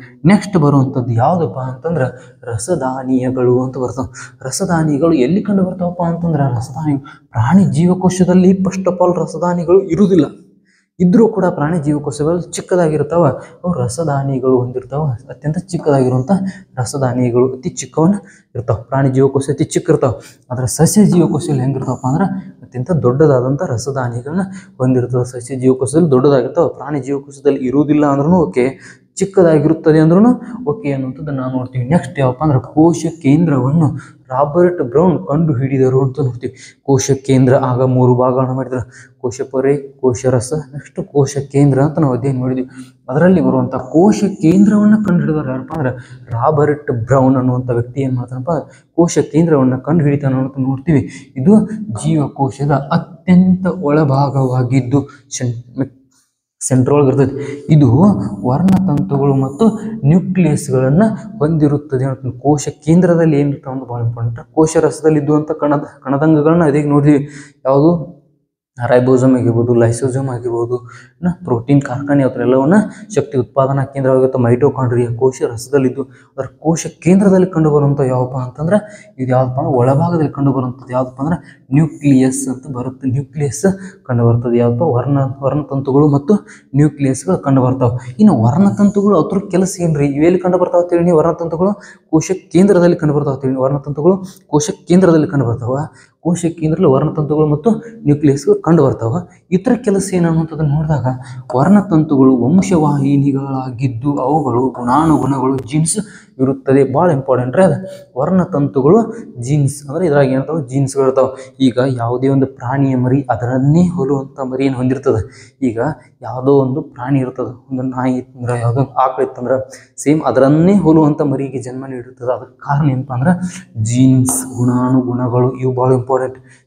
ಜೀನ್ಸ್ ಎಲ್ಲಿ ಕಂಡು ಬರ್ತಾವಪ್ಪ ಅಂದ್ರೆ ವರ್ಣತಂತುಗಳಲ್ಲಿ. ವರ್ಣತಂತುಗಳು ಬೇರೆ, ವರ್ಣತಂತುಗಳು ಒಳಗೆ ಕಂಡು ಬರುವಂಥ ಯಾವಪ್ಪ ಅಂದ್ರೆ ಗುಣಾನುಗುಣಗಳು. ಜೀನ್ಸ್ ಅಂತ ಕರೀತಾರೆ. ಅದಕ್ಕೆ ಜೀನ್ಸ್ ಅಂತ ಕರೀತಾರೆ ಅನ್ನೋದು ನೋಡ್ತೀವಿ. ನೆಕ್ಸ್ಟ್ ಗುಣಾನುಗುಣಗಳು, ಜೀನ್ಗಳು ಡಿ ಎನ್ ಎ ಮತ್ತು ಏನಂತ RNA ಹೊಂದಿರ್ತಾವೆ ಅನ್ನೋದು ನೋಡ್ತೀವಿ. DNA ಮತ್ತು RNA ಹೊಂದಿರ್ತಾವೆ. ಇದನ್ನ ಎಕ್ಸ್ಪ್ಲನೇಷನ್ ಕೇಳ್ಬೋದು, ಎಕ್ಸ್ಪಾಂಡ್ ಕೇಳ್ಬೋದು. ಇದನ್ನು ಫುಲ್ ಫಾರ್ಮ್ ಏನಂತ ಕೇಳ್ಬೋದು. DNA ಅಂದ್ರೆ ಏನಪ್ಪ ಅಂದ್ರೆ ಡಿಆಕ್ಸಿ ರೈಬೋನ್ಯೂಕ್ಲಿಕ್ ಆ್ಯಸಿಡ್ ಅಂತ ಬರುತ್ತೆ. ಡಿಆಕ್ಸಿ ರೈಬೋನ್ಯೂಕ್ಲಿಕ್ ಆ್ಯಸಿಡ್ ಅಂತ ಬರುತ್ತೆ. ಇನ್ನು RNA ಏನಪ್ಪ ಅಂದ್ರೆ ರೈಬೋಸ್ ನ್ಯೂಕ್ಲಿಕ್ ಆ್ಯಸಿಡ್ ಅಂತ ಬರುತ್ತೆ. ಇದು RNA ಮತ್ತು DNA. RNA ಮತ್ತು DNA ಬಗ್ಗೆ ಭಾಳ ಇಂಪಾರ್ಟೆಂಟ್. DNA ಬಗ್ಗೆ ಅಗದಿ ಕೇಳುವಂಥ ಚಾನ್ಸಸ್ ಇರ್ತದೆ. ಡಿಆಕ್ಸಿ ರೈಬೋನ್ಯೂಕ್ಲಿಕ್ ಆ್ಯಸಿಡ್ ಅಂತೇಳಿ ಬರುತ್ತೆ. ಆರ್ ಎನ್ ಎ ಏನಪ್ಪ ಅಂತಂದ್ರೆ ರೈಬೋಸ್ ನ್ಯೂಕ್ಲಿಕ್ ಆ್ಯಸಿಡ್ ಅಂತ ಬರುತ್ತೆ. ರಾಸಾಯನಿಕ ವಸ್ತುಗಳು ಇವು ಏನಿರ್ತಪ್ಪ ಅಂದ್ರೆ ರಾಸಾಯನಿಕ ವಸ್ತುಗಳು, ಇವು ಕೆಮಿಕಲ್ ವಸ್ತುಗಳು ಅಂತ ನೋಡ್ತೀವಿ. DNA ಮಾದರಿಗಳನ್ನು ಮೊಟ್ಟ ಮೊದಲ ಬಾರಿಗೆ ಕಂಡು ಹಿಡಿದವ್ರು ಯಾರಪ್ಪ ಅಂದ್ರೆ ವ್ಯಾಟ್ಸನ್ ಮತ್ತು ಕ್ರಿಕ್ ಅನ್ನುವಂಥ ಇಬ್ಬರು ವಿಜ್ಞಾನಿಗಳು ಏನು ಮಾಡ್ತಾರಪ್ಪ ಅಂದ್ರೆ DNA ಪತ್ತೆ ಹಚ್ತಾರೆ.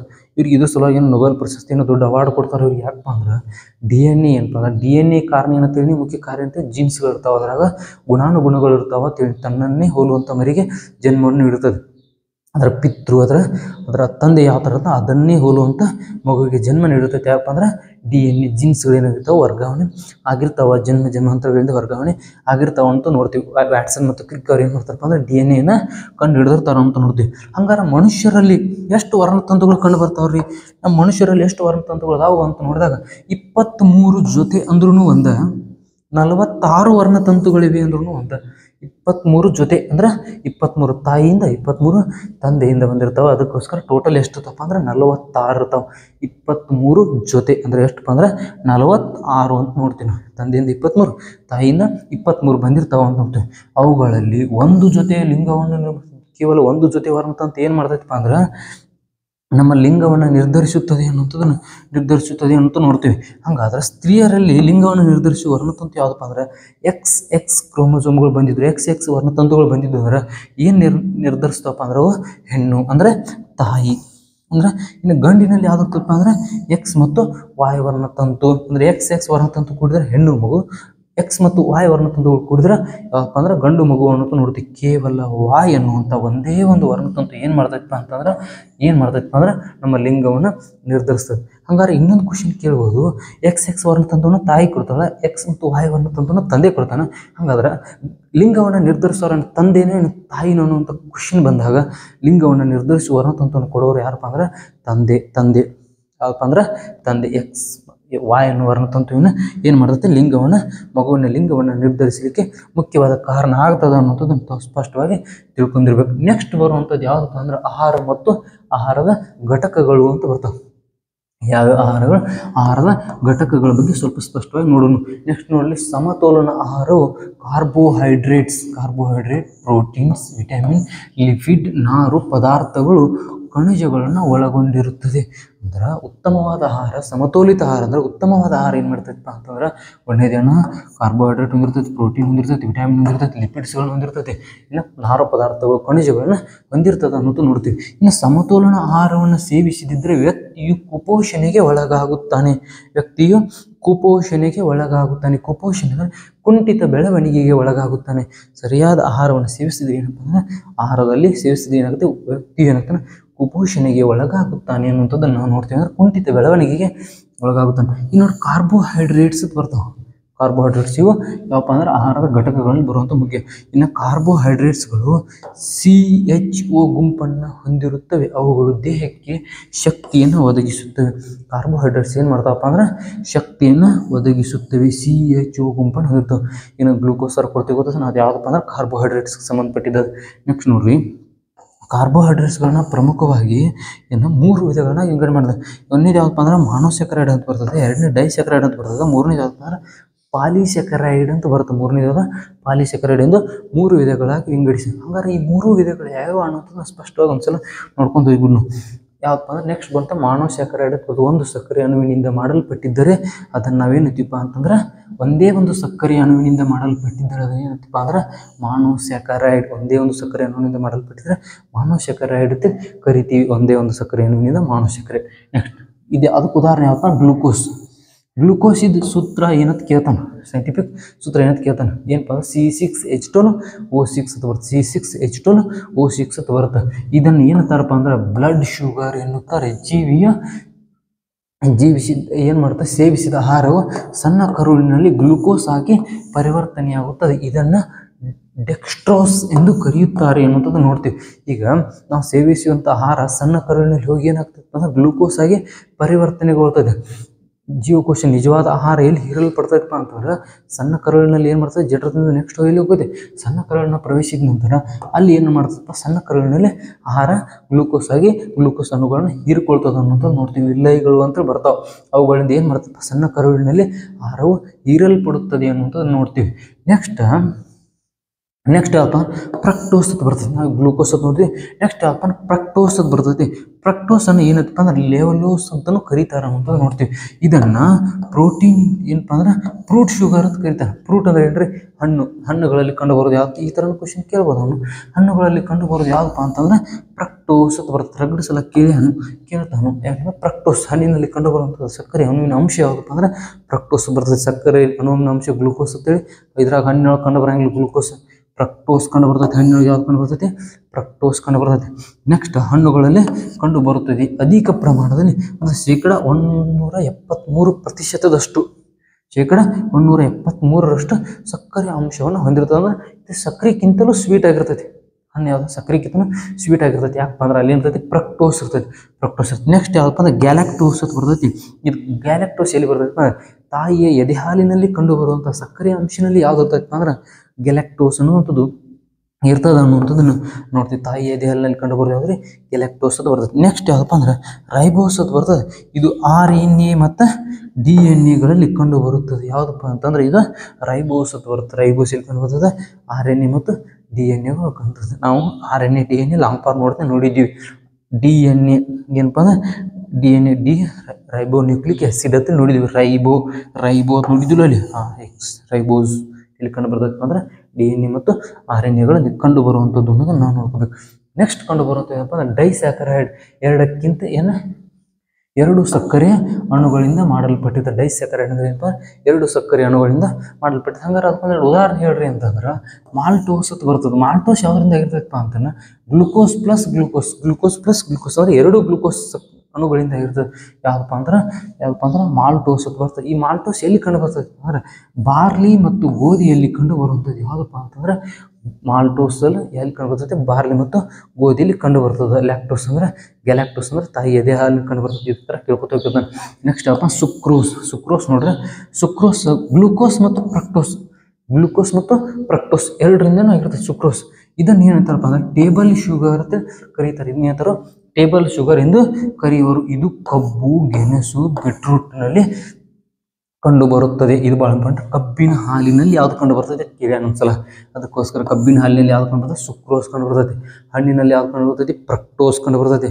ಹಣ್ಣಿನಲ್ಲಿ ಫ್ರಕ್ಟೋಸ್, ಕಬ್ಬಿನ ಹಾಲಿನಲ್ಲಿ ಸುಕ್ರೋಸ್. ಹಂಗಾರ ಸುಕ್ರೋಸ್ ಯಾವುದರಿಂದ ಮಾಡಲ್ಪಟ್ಟಿರ್ತದೆ ಅಂದರೆ ಗ್ಲೂಕೋಸ್ ಪ್ಲಸ್ ಫ್ರಕ್ಟೋಸ್ನಿಂದ ಮಾಡಲ್ಪಟ್ಟಿರ್ತದೆ. ಅದಕ್ಕೋಸ್ಕರ ಕಬ್ಬಿನಲ್ಲಿ, ಗೆಣಸಿನಲ್ಲಿ, ಬೀಟ್ರೂಟ್ನಲ್ಲಿ ಕಂಡು ಬರುತ್ತದೆ ಅನ್ನುವಂಥದ್ದನ್ನು ತಾವು ನೋಡ್ಕೋಬೇಕು.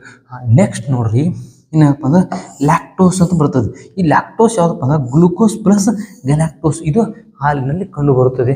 ಗ್ಯಾಲಕ್ಟೋಸ್ ಎಲ್ಲಿ ಕಂಡು ಬರ್ತದೆ ತಿಳಿತೀವಿ ನಾವು. ಆಗ ತಾಯಿಯ ಎದೆ ಹಾಲಿನಲ್ಲಿ ಕಂಡು ಬರ್ತದೆ. ಅಪ್ಪ ಗ್ಯಾಲಕ್ಟೋಸ್ ಮತ್ತು ಗ್ಲೂಕೋಸ್ ಎರಡರಿಂದ ಮಾಡಲ್ಪಡ್ತೀವಿ. ಇದು ಹಾಲಿನಲ್ಲಿ ಇರುತ್ತದೆ, ಎಲ್ಲ ಹಾಲಿನಲ್ಲಿ ಕೂಡ ಇರುತ್ತದೆ ಅನ್ನೋದು ನೋಡ್ತೀವಿ. ಇಷ್ಟೆಲ್ಲ ನೋಡ್ತೀವಿ. ಒಬ್ಬ ವ್ಯಕ್ತಿ ಒಂದು ದಿನಕ್ಕೆ ಎಷ್ಟು ಕ್ಯಾಲರಿ ಆಹಾರ ಬೇಕಾಗ್ತದೆ, ಎಷ್ಟು ಕಾರ್ಬೋಹೈಡ್ರೇಟ್ ಸೇವನೆ ಮಾಡ್ತಾನೆ ಅನ್ನೋಂಥದ್ದು ನೋಡಿದಾಗ ವಯಸ್ಸ ವ್ಯಕ್ತಿಗೆ ಪ್ರತಿ ದಿನ ಎಷ್ಟು ಬೇಕಪ್ಪ ಅಂದ್ರೆ 343 ಗ್ರಾಮ್ ಏನು ಬೇಕು, ಕಾರ್ಬೋಹೈಡ್ರೇಟ್ಸ್ ಬೇಕಾಗುತ್ತದೆ. 1 ಗ್ರಾಮ್ ಕಾರ್ಬೋಹೈಡ್ರೇಟ್ಸ್ ಕರಗಿದಾಗ 16 ಕಿಲೋ ಜೋಲ್ ಅಂದ್ರೆ 3.9 ಕಿಲೋವ್ಯಾಟ್ ಶಕ್ತಿ ಬಿಡುಗಡೆಯಾಗುತ್ತದೆ ಅಂತ ನೋಡ್ತೀವಿ. ಇದನ್ನು ಕಿಲೋ ಜೋಲ್ ಅಂತ ಯಾಕೆ ಬಳಸಿರಿ ಅಂತಂದಾಗ ಶಕ್ತಿಯನ್ನು ಅಳೆಯುವ ಮಾನ, ಅಂತಾರಾಷ್ಟ್ರೀಯ ಮಾನ ಯಾವುದಪ್ಪ ಅಂದ್ರೆ ಜೋಲ್. ನ್ಯೂಟನ್ ಯಾವುದು ಬಲ, ಜೋಲ್ ಅಂದ್ರೆ ಯಾವುದು ಶಕ್ತಿ. ಅದಕ್ಕೋಸ್ಕರ ಶಕ್ತಿಯನ್ನು ಯಾವುದೋ ರೂಪದಾಗ ಬೆಳಿತಾರೆ ಜೋಲ್ ಅಂತ ಬಳಸಿ 16 ಕಿಲೋ ಜೋಲ್ ಮಾನವನ್ನು ಅಲ್ಲಿ ಹೇಳುತ್ನಾಗ ಅದನ್ನು ನೋಡಿದ್ದೀವಿ ನಾವು ಹಿಂದಿನ ತರಗತಿಯೊಳಗೆ ನೋಡ್ತೀವಿ ನಾವು. ನೆಕ್ಸ್ಟ್ ಯಾವುದಪ್ಪ ಅಂದ್ರೆ ಪಾಲಿಸ್ಯಾಕರೈಡ್ಗಳು ಅಂತ ಬರ್ತವೆ. ಮೂರನೇದು ಯಾವಪ್ಪ ಅಂದ್ರೆ ಪಾಲಿಸ್ಯಾಕರೈಡ್. 2ಕ್ಕಿಂತ ಹೆಚ್ಚು ಸಕ್ಕರೆ ಅಣುಗಳು, 2 ಸಕ್ಕರೆ ಅಣುಗಳನ್ನು ಹೊಂದಿದ್ರೆ ನಾವು ಇದಾಗ ಏನಂತ ನೋಡಿದ್ದೀವಿ, ಡೈಸ್ಯಾಕರೈಡ್ ಅಂತ ನೋಡಿದ್ವಿ. ಡೈ ಅಂದ್ರೆ ಎಷ್ಟು, 2 ಸಕ್ಕರೆ. ಪಾಲಿಸ್ಯಾಕರೈಡ್ಗಳು ಅಂದ್ರೆ ಏನಪ್ಪ, 2ಕ್ಕಿಂತ ಹೆಚ್ಚು, 2 ಹೊಂದಿರಂಗಿಲ್ಲ, 2ಕ್ಕಿಂತ ಹೆಚ್ಚು ಹೊಂದಿರ್ತವೆ, ಮಾಡಲ್ಪಟ್ಟಿರುತ್ತವೆ. ಪ್ರಾಣಿಗಳಲ್ಲಿ ಕಂಡು ಬರುವ ಪಾಲಿಸ್ಯಾಕರೈಡ್ ಏನಪ್ಪ ಎಂದರೆ ಇನ್ನು ಯಾವುದಪ್ಪ ಅಂದ್ರೆ ಕೋಜನ್. ಸಸ್ಯಗಳಲ್ಲಿ ಕಂಡುಬರುವ ಪಾಲಿಸ್ಯಾಕರೈಡ್ ಎಂದರೆ ಸೆಲ್ಯುಲೋಸ್ ಮತ್ತು ಪಿಷ್ಟ ಅಂತ ನೋಡ್ತೀವಿ. ಕೋಜನ್ ಅನ್ನುವಂಥದ್ದು ಎಲ್ಲಿ ಕಾಣುತ್ತೆ, ಪ್ರಾಣಿಗಳಲ್ಲಿ ಕಂಡು ಬರುವಂಥದ್ದು. ಇನ್ನು ಸಸ್ಯಗಳಲ್ಲಿ ಕಂಡು ಬರ್ತದಪ್ಪ ಸೆಲ್ಯುಲೋಸ್ ಮತ್ತು ಪಿಷ್ಟ ಅಂದ್ರೆ ಗಂಜಿ ರೂಪ ಕಂಡು ಬರ್ತದೆ ಅಂತ ನೋಡ್ತೀವಿ. ಇನ್ನು ಗ್ಲೈಕೋಜನ್ ಅಂತ ಬರ್ತದೆ. ಯಾವಪ್ಪ ಅಂದ್ರೆ ಗ್ಲೈಕೋಜನ್. ಇದು ಪ್ರಾಣಿಗಳಲ್ಲಿ ಪಾಲಿಸ್ಯಾಕರೈಡ್ ಆಹಾರವು ಕರಗಿ ಗ್ಲೂಕೋಸ್ ಆಗಿ ನಂತರ ಗ್ಲೈಕೋಜನ್ ಎಂಬ ಶಕ್ತಿ ರೂಪವಾಗಿ ಪರಿವರ್ತನೆಯಾಗುತ್ತದೆ. ಯಕೃತ್ ಮತ್ತು ಸ್ನಾಯುಗಳಲ್ಲಿ ಸಂಗ್ರಹವಾಗುತ್ತದೆ. ಎಲ್ಲಿ ಸಂಗ್ರಹಣೆ ಆಗುತ್ತದಪ್ಪ ಇದಂದ್ರೆ ಯಕೃತ್ ಮತ್ತು ಸ್ನಾಯುಗಳಲ್ಲಿ ಸಂಗ್ರಹಣೆಯಾಗುವಂಥದ್ದು ಯಾವುದಪ್ಪ ಅಂದ್ರೆ ಪಾಲಿಸ್ಯಾಕರೈಡ್ ಗ್ಲೈಕೋಜನ್ ಅಂತೇಳಿ ಬರ್ತಿದೆ. ಎಲ್ಲಿ ಸಂಗ್ರಹಣೆ ಆಗ್ತೈತೆ ಅಂತಂದ್ರೆ ಪ್ರಾಣಿಗಳ ಯಕೃತ್ ಮತ್ತು ಸ್ನಾಯುಗಳಲ್ಲಿ ಸ್ನಾಯುಗಳಲ್ಲಿ ಮತ್ತು ಯಕೃತ್ನಲ್ಲಿ ಕೂಡ ಸಂಗ್ರಹಣೆ ಆಗಿರುವಂಥದ್ದು ಯಾವುದಪ್ಪ ಅಂತಂದ್ರೆ ಗ್ಲೈಕೋಜನ್ ಅಂತ ಬರುತ್ತೆ. ನೆಕ್ಸ್ಟ್ ಯಾವಪ್ಪ ಅಂದ್ರೆ ಸೆಲ್ಯುಲೋಸ್ ಅಂತ ಬರುತ್ತೆ. ಇದು ಸೆಲ್ಯುಲೋಸು ಇದು ಸಸ್ಯಗಳಲ್ಲಿ ಕಂಡುಬರುವ ಪಾಲಿಸ್ಯಾಕರೈಡ್. ಇದು ಸಸ್ಯಗಳಲ್ಲಿ ಕಂಡುಬರುತ್ತದೆ ಸೆಲ್ಯುಲೋಸ್. ಇದು ಕೋಶ ಭಿತ್ತಿಯಲ್ಲಿ ಕಂಡುಬರುತ್ತದೆ. ಕೋಶ ಭಿತ್ತಿಯಲ್ಲಿ ಕಂಡುಬರುತ್ತದೆ ಅನ್ನೋದು ನೋಡ್ತೀವಿ. ಕೋಶ ಭಿತ್ತಿ ಅಂತ ನೋಡಿದ್ವಿ ನಾವು. ಕೋಶ ಭಿತ್ತಿ ಅಂದರೆ ಏನಪ್ಪ ಅಂತಂದ್ರೆ ಕೋಶ ಭಿತ್ತಿ ಜೀವಕೋಶಗಳಲ್ಲಿ ಮಾತ್ರ, ಸಸ್ಯ ಜೀವಕೋಶಗಳಲ್ಲಿ ಮಾತ್ರ ಇರುತ್ತದೆ. ಪ್ರಾಣಿ ಜೀವಕೋಶಗಳಲ್ಲಿ ಕೋಶ ಭಿತ್ತಿ ಇರೋಂಗಿಲ್ಲ. ಕೋಶ ಭಿತ್ತಿ ಅಂದ್ರೆ ಕೋಶ ಪೊರೆಯ ಮೇಲ್ಗಡೆ ಇರುವಂಥ ಒಂದು ಗಡುಸಾದ ಪದರಿಗೆ ಏನಂತೀವಪ್ಪ ನಾವು ಕೋಶ ಭಿತ್ತಿ ಅನ್ನುವಂಥದ್ದನ್ನು ಕರೆದಿದ್ದೀವಿ ಅನ್ನೋದು ನೋಡ್ತೀವಿ. ನೆಕ್ಸ್ಟ್ ಬರುವಂಥದ್ದು ಯಾವುದಪ್ಪ ಅಂದ್ರೆ ಪಿಷ್ಟ ಅಂತ ಬರುತ್ತೆ. ಯಾವುದಪ್ಪ ಅಂದ್ರೆ ಪಿಷ್ಟ. ಇದು ಸಸ್ಯಗಳಲ್ಲಿ ಕಂಡುಬರುವ ಪಾಲಿಸ್ಯಾಕರೈಡ್. ಇದು ಸಸ್ಯಗಳಲ್ಲಿ ಕಂಡುಬರುವಂಥ ಪಾಲಿಸ್ಯಾಕರೈಡ್ ಆಗಿದೆ ಅನ್ನೋದು ನೋಡ್ತೀವಿ. ಆಲೂಗಡ್ಡೆಯಲ್ಲಿ ಕಂಡುಬರುತ್ತದೆ ಪಿಷ್ಟ. ಸಸ್ಯಗಳಲ್ಲಿ ಕಂಡುಬರುವಂಥ ಪಾಲಿಸ್ಯಾಕರೈಡ್ ಆಗಿದೆ ಅಂತ ನೋಡ್ತೀವಿ. ಇದ್ರ ಬಗ್ಗೆ ಒಂದ್ಸಲ ಚೆನ್ನಾಗಿ ಸ್ಪಷ್ಟವಾಗಿ ನೋಟ್ಸ್ ಮಾಡಿಟ್ಕೊರಿ. ಯಾವ್ದಾವ್ದು ಎಲ್ಲೆಲ್ಲಿ ಕಂಡು ಬರ್ತದೆ, ಯಾವ್ದು ಎಲ್ಲೆಲ್ಲಿ ಕಂಡು ಬರ್ತದೆ ಕೇಳ್ತಾನೆ ಕ್ವಶನ್. ನೆಕ್ಸ್ಟ್ ಏನಪ್ಪ ಅಂದ್ರೆ ಏನೇನು ಯಾವ್ದು ಎಲ್ಲಿ ಕಂಡು ಬರ್ತದೆ ಅನ್ನೋದನ್ನು ಸ್ಪಷ್ಟವಾಗಿ ನಮ್ಮ ಮನಸ್ಸಿನಲ್ಲಿ ಇರಬೇಕು ಅನ್ನೋದು ನೋಡ್ತೀವಿ ಅಂತ ನೋಟ್ಸ್ ಮಾಡಿ ಒಂದ್ಸಲ ಓದ್ಕೊಂಡ್ಬಿಟ್ರೆ ನಮಗೆಲ್ಲ ಸ್ಪಷ್ಟವಾಗಿ ಮಾಹಿತಿ ಗೊತ್ತಾಗ್ತದೆ ಅನ್ನೋಂತ ನೋಡ್ತೀವಿ. ನಾವು ಇಲ್ಲಿವರೆಗೆ ಯಾವುದ್ರ ಬಗ್ಗೆ ಅತ್ಯಂತ ಸವಿವರವಾಗಿರುವಂಥ ಮಾಹಿತಿ ನೋಡಿದೀಪ ಅಂತಂದ್ರೆ ಯಾವುದಪ್ಪ ಅಂತಂದ್ರೆ ಜೀವಶಾಸ್ತ್ರ ಅಂತ ಬರುತ್ತೆ. ಜೀವಶಾಸ್ತ್ರ ಇಲ್ಲಿ ಬಯಾಲಜಿ ಯಾವ ಥರ ಕ್ವಶನ್ಸ್ ಅರೈಸ್ ಆಗ್ತಾವೆ, ಯಾವ ಥರ ಕ್ವಶನ್ಸ್ ಅರೈಸ್ ಆಗೋದಿಲ್ಲ ಅನ್ನೋಂಥದ್ದನ್ನು ನಾವು ನೋಡಿದ್ರೆ ನಮಗೆ ಅತ್ಯಂತ ಸ್ಪಷ್ಟವಾಗಿ ಗೊತ್ತಾಗುತ್ತೆ. ತಾವುಗಳು ಇದೇ ರೀತಿಯಾಗಿ ನೋಟ್ಸ್ ಮಾಡಿ ಅಧ್ಯಯನವನ್ನು ಮಾಡೋದ್ರ ಮೂಲಕ ಇಂಥ ಬುಲೆಟ್ ಪಾಯಿಂಟ್ಸ್ ಅಂತ ಕರಿತಾನೆ. ಈಗ ಆಲ್ರೆಡಿ ಕ್ವಶನ್ಸ್ ಕೇಳಿರುವಂಥ ಪ್ರಶ್ನೆಗಳನ್ನೇ ನಾವು ಚೆಂದಾಗಿ ಒಂದು ಸಲ ನೋಟ್ಸ್ ಮಾಡಿ ಅಧ್ಯಯನವನ್ನು ಮಾಡಿದರೆ ನಾವು ಅತ್ಯಂತ ಸವಿವರವಾಗಿ ನೆನ್ಪಿಟ್ಕೋಬೋದು. ನೆನ್ಪಿಟ್ಕೊಳ್ಳೋಕೆ ಆಗೋದಿಲ್ಲ ಅನ್ನೋಂಥ ಪ್ರಶ್ನೆನೇ ಬರೋದಿಲ್ಲ ಇಲ್ಲಿ. ಯಾಕಪ್ಪ ಅಂತಂದ್ರೆ ತಾವುಗಳು ಅತ್ಯಂತ ನೋಟ್ಸ್ ಮಾಡಿಟ್ಕೊಂಡು ತಮ್ಮ ನೋಟ್ಸನ್ನು ತಾವೇ ಓದಿ ಬರೆಯೋದ್ರಿಂದ ಏನಾಗ್ತದೆ ಅಂದ್ರೆ ನಮಗೆ ಗೊತ್ತಿಲ್ಲದಂಥ ಪಾಯಿಂಟ್ಸ್ಗಳನ್ನ ನೀವು ಬರ್ಕೊಂಡಿರ್ತೀರಿ. ಅದೇ ಪಾಯಿಂಟ್ಸ್ಗಳನ್ನ ಕರೆಕ್ಟಾಗಿ ನೀವು ಒಂದು ಸಲ ಮತ್ತೆ ಓದೋದ್ರಿಂದ ನಿಮಗೆ ಯಾವ ಡೌಟ್ ಇರ್ತಾವಲ್ಲ ಅದನ್ನೇ ಓದೋದ್ರಿಂದ ಏನಾಗುತ್ತೆ ಅಂದರೆ ನಾವು ಅತ್ಯಂತ ಸ್ಪಷ್ಟವಾಗಿ ತಿಳ್ಕೊಬೋದು ಅನ್ನುವಂಥದ್ದನ್ನು ತಾವು ನೋಡ್ತೀವಿ ಅನ್ನೋಂಥದ್ದು ತಿಳ್ಬೋದು. ಇಲ್ಲಿವರೆಗೆ ಅತ್ಯಂತ ಮನಃಶಾಂತಿಯಿಂದ ತಾವೆಲ್ಲ ಕ್ಲಾಸ್ ವೀಕ್ಷಣೆ ಮಾಡಿದಂಥ ತಮ್ಮೆಲ್ಲರಿಗೂ ಕೂಡ ಅತ್ಯಂತ ಸ್ಪರ್ಧಾರ್ಥಿಗಳಿಗೆ ತಾವು ಓದಿರುವಂಥ ಜ್ಞಾನ ತಮ್ಮ ತಲೆಗೆ ಹತ್ತಲಿ ಅನ್ನುವಂಥ ಆಶಯ ಭಾವನೆಗಳೊಂದಿಗೆ ಇಲ್ಲಿವರೆಗೆ ಕ್ಲಾಸ್ ಕೇಳುವಂಥ ಎಲ್ಲರಿಗೂ ಕೂಡ ತುಂಬ ಹೃದಯದ ಕೃತಜ್ಞತೆಗಳನ್ನು ಹೇಳಲಿಕ್ಕೆ ಇಷ್ಟಪಡ್ತೀನಿ.